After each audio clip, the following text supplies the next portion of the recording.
말이 다 달라요. 어떤 과목이 어렵다 쉽다라고 생각을 해서 정하는 거는 그리 좋은 아이디어는 아니라는 겁니다.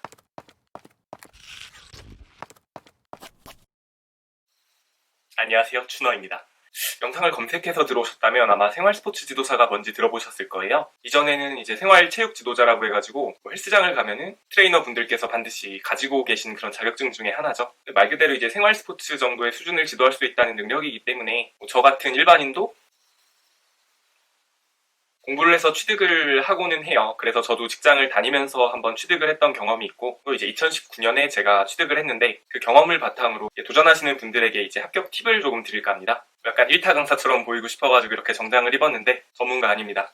전문가입니다. 그러면 먼저 이 생활 스포츠 지도사가 어떤 건지를 알아봐야 되겠는데요. 사실 활용처는 꽤 많습니다. 법적으로 사업장 크기에 따라서 스포츠 시설의 경우에는 반드시 비치를 해야 되는 경우도 있고, 그래서 사실 저 같은 일반인이 따면은 그렇게 크게 쓸 일은 없어요. 근데 직장을 다니면서 미래를 준비한다거나 아니면 진로를 바꿔서 나가고 싶으신 분들의 경우에는 한 번씩 이렇게 취득을 하는 걸 보기는 했습니다. 사실 직장인들보다는 체육 관련에 종사하시거나 아니면 체대를 다니시는 학생분들이 상당히 많았던 걸로 기억을 하고 있습니다. 그러면 이 생활 스포츠 지도사를 취득을 하려면 어떤 과정으로 진행이 되는지를 좀 알아봐야겠죠. 과정은 간단합니다. 이제 얼마 전에 시작이 됐죠. 필기를 접수하고 이제 필기 합격을 해요. 합격을 하면은 그 다음에 이제 실기 및 구술, 그거를 접수를 하고 또 시험을 쳐야 됩니다. 실기 및 구술이라고 하면은 내가 치는 종목에 대해서 이제 이러이러한 게 있다라고 설명을 하고 이제 동작 같은 거 시연을 보이거나 아니면은 종목에 따라서 실제 플레이를 하는 것도 있다고 해요. 저 같은 경우에는 보디빌딩을 했기 때문에 포징과 운동 시연 정도를 했었습니다. 근데 이제 여기서 끝이냐? 여기서 끝이 아니라 이제 연수라는 아주 끔찍한 과목이 남았습니다. 사실 대학생들이나 시간이 많은 분들의 경우에는 그냥 1주 내지 2주 정도 평일에 나가가지고 그냥 수업을 하루 종일 듣는다고 생각을 하시면 돼요. 근데 직장인들의 경우에는 주 5일을 일하고 주말 내내 나가가지고 매일 8시간 이상씩 수업을 들어야 되는데 7월 중순부터 8월 말까지 주말마다 가서 그 짓을 해야 된다는 말입니다. 그리고 이제 연수를 마치고 나면은 내가 땄던 해당 종목에 대한 실습장을 찾아가가지고 실습을 해요. 저는 3일인가 4일을 나갔던 것 같은데, 그래서 이제 직장인분 중에 이 자격증을 취득을 하신다면은 그 점을 한번 생각을 해보셔도 좋을 것 같아요. 저는 이거 연수하면서 굉장히 많이 우울했습니다. 회사를 마치고 주말에 쉴 수가 없다는 게 생각보다 큰 일이더라고요. 그래서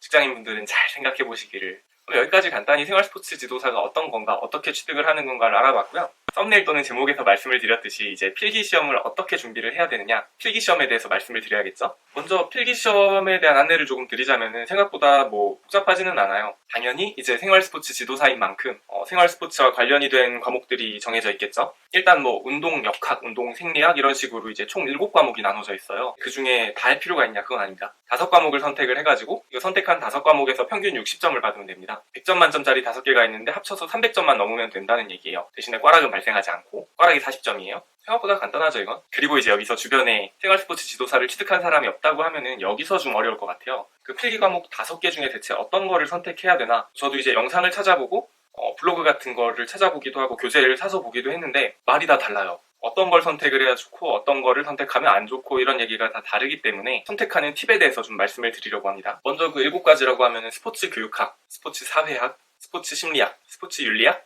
운동 생리학, 운동 역학, 한국체육사, 이렇게 총 7가지가 있는데 척 봐도 어떤 걸 선택을 해야 될지는 잘 모르겠죠. 근데 여기서 이제 팁을 드리자면은 어떤 과목이 어렵다 쉽다라고 생각을 해서 정하는 거는 그리 좋은 아이디어는 아니라는 겁니다. 절대로 이게 정답이라는 얘기는 아니에요. 아까도 말씀드렸지만 저는 전문가입니다. 제가 합격을 했던 팁을 말씀드린다고 하면은 저 같은 경우에는 기출문제를 총 2회 분량을 풀어봤어요. 2회 분량을 풀었더니 딱 봐도 내가 점수가 높은 과목이 보입니다. 그러면은 게임 끝 아닌가요? 그 중에 이제 점수가 도저히 안 나오는 과목을 버리고, 그렇게 하면 나는 선택과 집중으로 5개만 이제 선택을 한 뒤에 공부를 할 수가 있어져요. 그래서 제가 버렸던 2과목은 스포츠 교육학이랑 한국체육사입니다. 저도 당연히 아주 평범한 직장인인데 대학교 때 이제 조금 스포츠에 관심이 생기게 되면서 이런 걸 제 나름대로 찾아봤더니 일반적으로 생리학이랑 역학이 가장 어렵다고 하는데 저는 거기서 이미 꽤 높은 점수를 취득을 했었습니다. 그래서 이렇게 일단 5가지를 고르게 되면은 어떻게 푸느냐라고 하면은 개론을 다 외우기에는 사실 양이 많습니다. 그래서 이제 기출문제를 위주로 2개 분량을 제가 말씀드렸듯이 풀어봤잖아요. 그러면 거기서 이제 오답을 정리하는 겁니다. 그냥 정말 간단해요. 그냥 내가 틀렸던 거에서 이제 왜 틀렸는지, 그리고 그 보기에 대해서 이해가 안 되는 게 뭔지 이렇게 정리를 그 2회 분량만 하게 되잖아요. 그런 식으로 이제 하고 한 회차를 더 풀고 그 다음에 다시 오답 정리를 하고 이런 식으로 반복을 하다 보면은 개론을 이제 전반적으로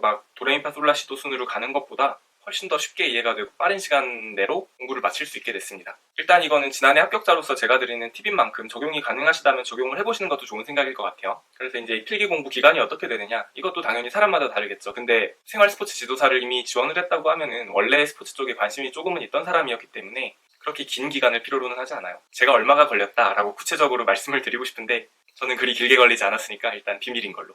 그러면 이렇게 하면은 이제 내가 가진 능력이 없어지지 않나, 경험치를 1부터 끝까지 쌓고 싶어 라고 이야기를 하시는 분이 계실 수 있는데, 그렇게 하는 것도 좋아요. 뭐 각자의 스타일인 거니까. 대신에 이제 한 가지 알아둘 거는, 합격을 한 다음에 연수를 받게 되면은 인터넷 강의에도 이제 최고의 전문가들이 나와 있겠지만 그거에 못지않는 전문가분들께서 나에게 여름 내내 강의를 해주세요. 그러면은 이미 내가 풀었던 내용이지만 거기에 대해서도 아주 디테일한 강의를 현업 전문가들에게 들을 수 있기 때문에 닭이 먼저냐 달걀이 먼저냐의 문제인데, 저희 경우에는 일단 합격을 하는 게 우선이 아닐까라고 생각을 했습니다. 마지막으로 이제 어떤 교재가 좋냐라고 생각을 하실 수 있는데, 일단 제가 구매를 했던 교재는 에듀크라운이라는 곳에서 나온 책인데, 솔직한 심정으로는 어떤 책을 쓰든 별 차이가 없을 것 같아요. 그냥 본인이 서점 가서 보고 마음에 드는 걸 보면은 설명은 충분히 나와 있고 기출문제도 충분히 나와 있으니까 본인의 입맛대로 고르시면 되는 거지 그렇게 어렵게 생각하실 필요가 없을 것 같습니다. 이후에 실기나 구술 날짜가 다가오면 그거 관련된 영상도 한번 찍어볼까 생각은 하고 있습니다. 이 영상이 도움이 되었다면 구독과 좋아요, 알람 설정까지 부탁드리고요. 앞으로도 다양한 컨텐츠로 찾아뵙겠습니다.